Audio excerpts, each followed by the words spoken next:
Assalamualaikum warahmatullahi wabarakatuh. Eh, Bertemu kembali dengan saya, Emis Tanasai, tenaga ahli Kabupaten Lebong. Kali ini kita akan berdiskusi membahas tentang menyusun kelayakan usaha untuk BUMDes. Sebelum kita membahas tentang menyusun kelayakan usaha untuk BUMDes, kita flashback sedikit ke belakang. Ada beberapa hal yang menjadi urgensi bahwa pentingnya kelayakan usaha BUMDes ini tidak bisa ditawar lagi. Artinya begini, sebagian besar BUMDes mengalami kendala di dalam menjalankan usaha dan pengembangan usahanya. Itu disebabkan karena sebelumnya tidak ada arah, tidak ada pedoman dalam bentuk rencana usaha, di mana usaha itu sudah dijamin layak. Kita melihat bagaimana BUMDes dengan modal yang bervariasi. Ada yang besar dalam ukuran pengelolaan keuangan setingkat BUMDes ya. Ada yang menengah dan ada yang besar. Nah, dalam perjalanannya mengelola usaha, BUMDes tidak mempunyai arah,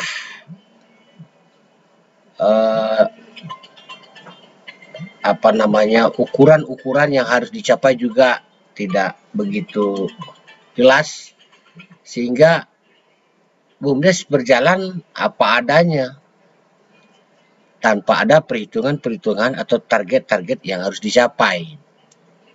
Nah, namanya mengelola apa adanya, berjalan dengan tanpa arah, ya tentu saja resiko terlalu besar. Kemudian tanggung jawab itu pasti kurang. Nah, untuk itu memang sebelum menjalankan usahanya, badan usaha milik desa itu harus diberi arah, diberi dasar pijakan yang kuat, diberi acuan, target-target capaian dalam satu periode waktu. Nah, ukuran-ukuran itu tadilah yang kita sebut dengan kelayakan usaha. Lalu pertanyaan berikutnya, siapa yang menyusun kelayakan usaha? Atau siapa yang bertanggung jawab terhadap dasar pijakan arah tadi ya, sebelum BUMDes menjalankan usahanya? Tentu saja ketika kita kembali pada struktur pemerintahan desa, yang erat hubungannya dalam penyusunan kelayakan adalah, artinya begini, kelayakan patokan dasar pijakan tadi didudukkan menjadi sebuah aturan. Nah, sehingga siapa yang membuat aturan, itulah yang bertanggung jawab di awal, yaitu Badan Permusyawaratan Desa, BPD, di mana BPD mempunyai salah satu fungsinya adalah fungsi regulating. Nah, bagaimana BPD merumuskan dasar pijakan, merumuskan arah, merumuskan aturan yang akan dijadikan patokan oleh BUMDes dalam menjalankan usahanya tadi. Nah, itulah pada kesempatan ini kita mencoba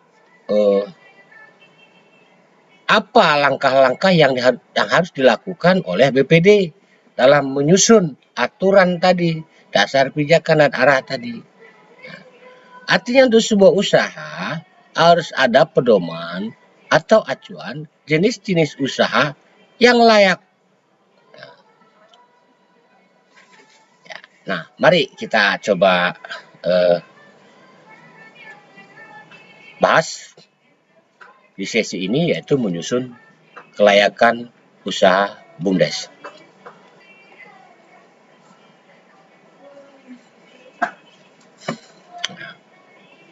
Mudah-mudahan dengan pembahasan ini akan memberikan gambaran atau acuan atau pedoman sehingga BPD bisa melakukan tugasnya dalam menyusun peraturan desa tentang BUMDes. Yang pertama, kita akan coba memahami pengertian dan manfaat kelayakan usaha BUMDes. Yang kedua, memahami tahapan dan proses penyusunan kelayakan usaha BUMDes. Dan yang ketiga adalah memahami tugas dan tanggung jawab para pihak yang terlibat. Yang pertama, mari kita coba diskusikan, kita bahas apa itu kelayakan usaha. Ya. Layak, jadi merupakan kata dasar daripada kelayakan. Layak itu adalah cocok, pas, baik, sesuai, seimbang, selaras. Nah, coba kita lihat apa itu kelayakan usaha. Kelayakan usaha adalah ukuran akan nilai manfaat dan keuntungan finansial sebuah usaha dengan mempertimbangkan aspek pemasaran, keuangan, teknis operasional, manajemen, ekonomi, sosial, dan dampak lingkungan.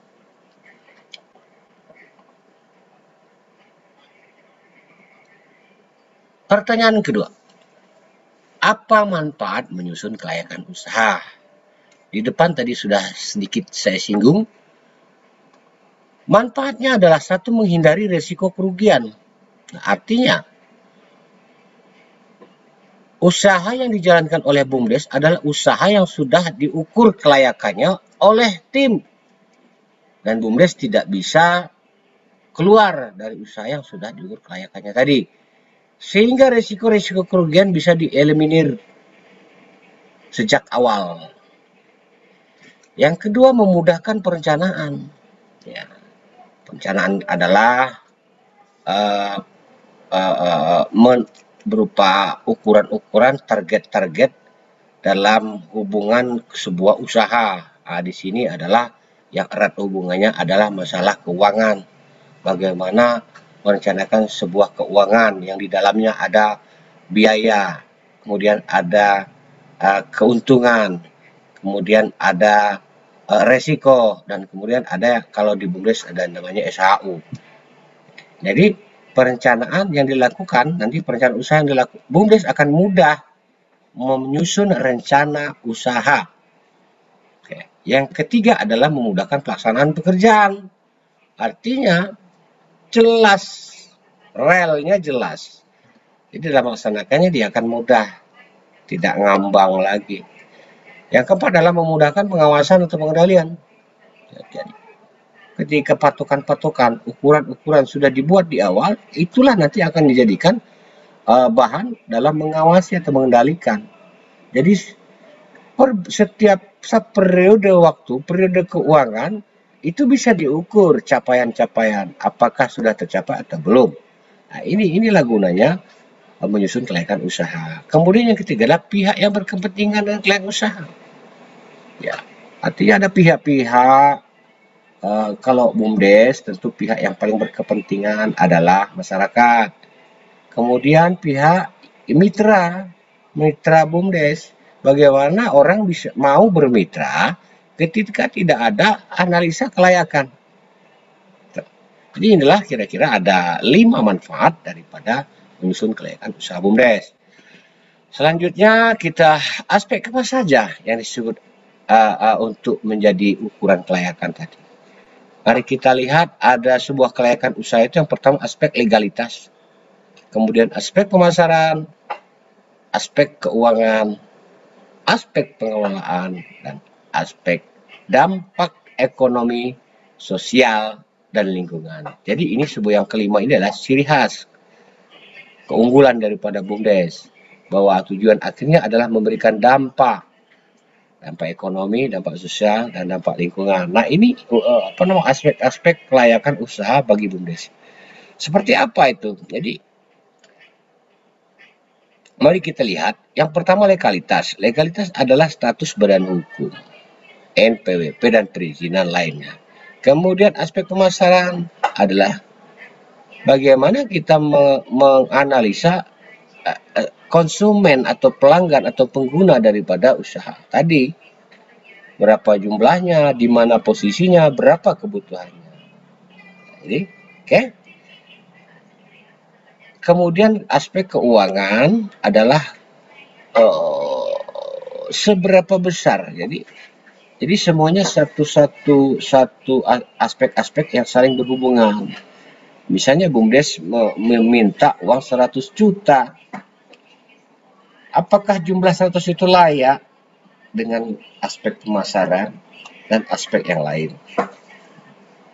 Apakah suntikan modal, penyertaan modal itu sudah ada perhitungan keuntungan, perhitungan titik balik modal atau BEP, break even point, dan rasio pendapatan dan biaya. Nah, ini harus dianalisa. Kemudian yang keempat adalah pengelolaan. Ya.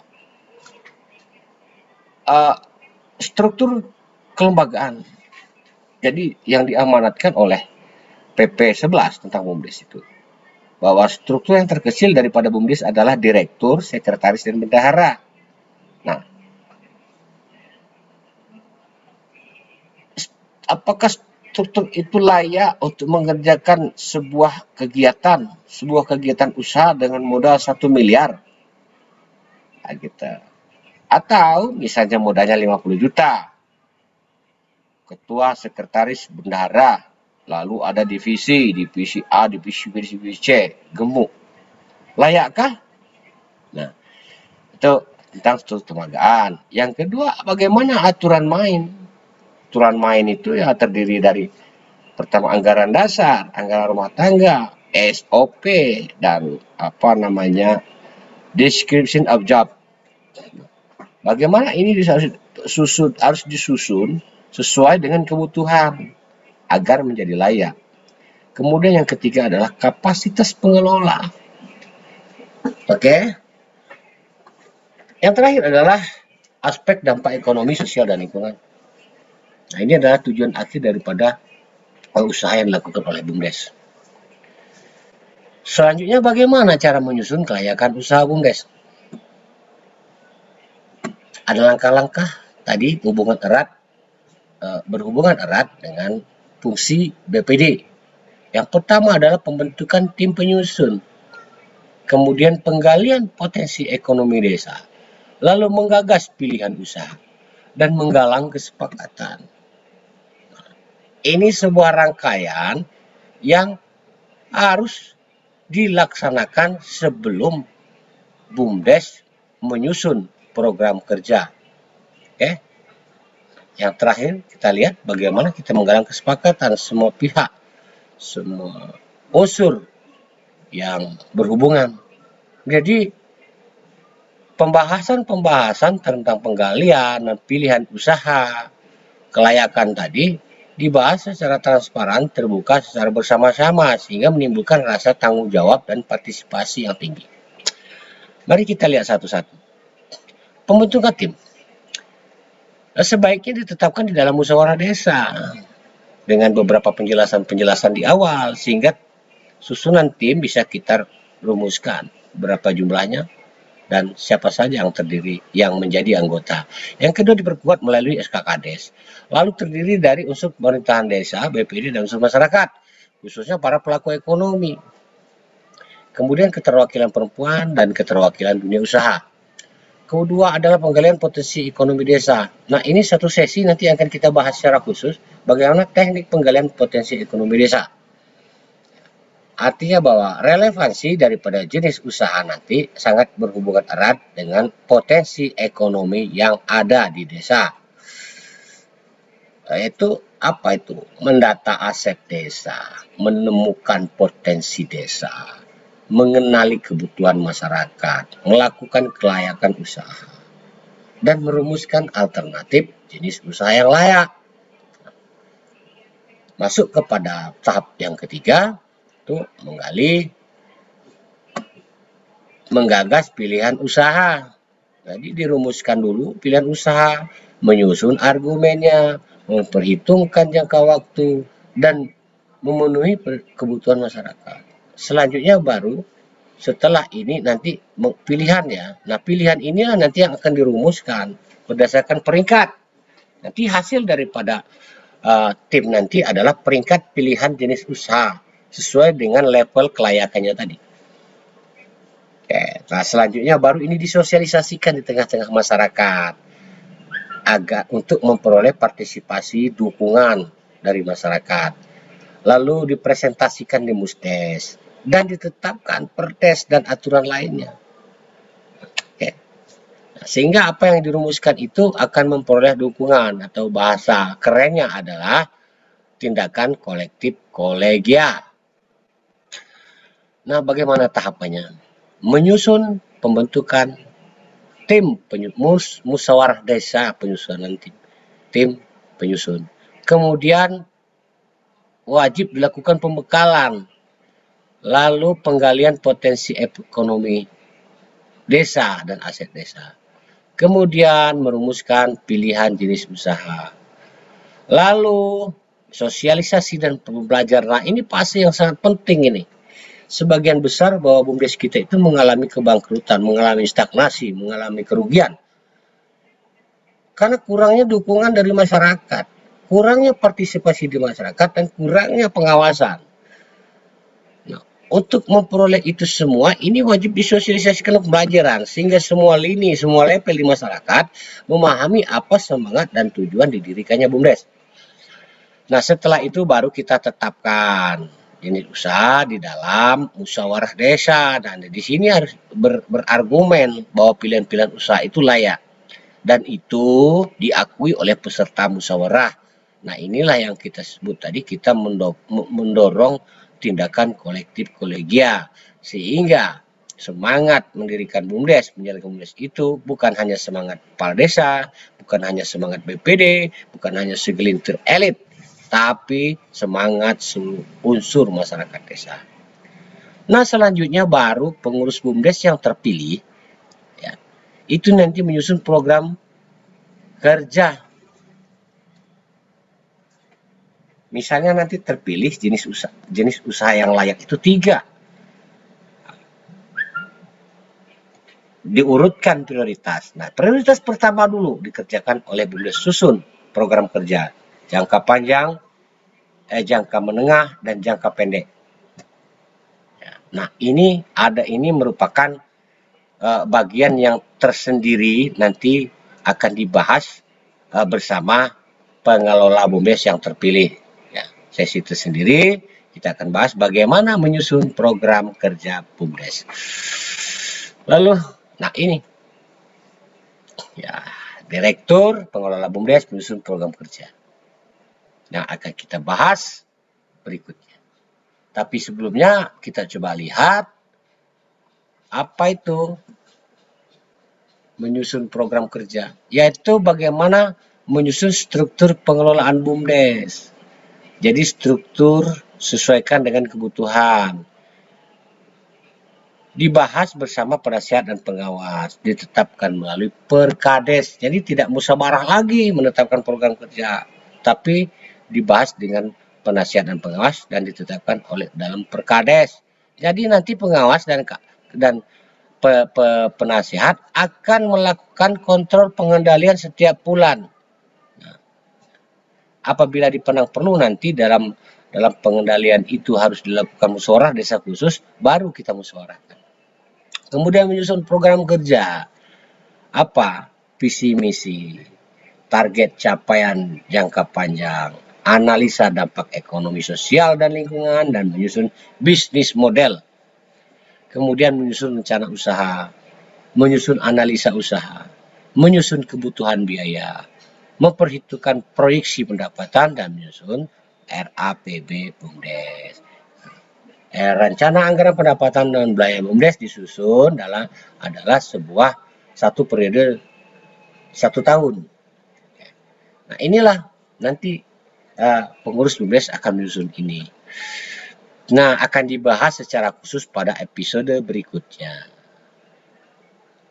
Itulah sedikit pembahasan tentang menyusun kelayakan usaha BUMDes. Mudah-mudahan bisa menjadi bahan menambah wawasan bagi para pihak yang berkepentingan, sehingga apa yang diamanatkan, semangat Undang-Undang Desa, semangat Peraturan Pemerintah Nomor 11 Tahun 2021 tentang BUMDes itu bisa diwujudkan, di mana akhirnya adalah untuk meningkatkan taraf hidup dan kesejahteraan masyarakat di desa.